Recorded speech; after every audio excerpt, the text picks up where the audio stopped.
အခုကတော့ပိုင်းနေဖြစ်ပါတယ်ထိုးချင်အိမ်ခန်းကြီးတစ်ခုတွင်၌မလေးနာလိုက်တာ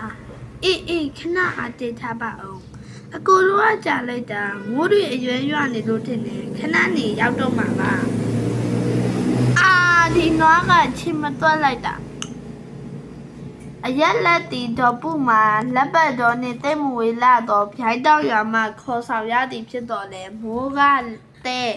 လမ်းကကြတဲ့ဖြစ်ခရီးကမတွင်းလာခြင်းဖြစ်သည်မကြမီဥလူထွားတို့ဤနွားလေးပြန်ရောက်လာသည်တော်ပူသွားကျွန်တော်အိတ်တယ်ပေးလိုက်မယ်နေလိုက်လို့မဖြစ်ဘူးအပြင်မှာအရလီမှာလက်တော့ရတယ်မလားယွနေအိတ်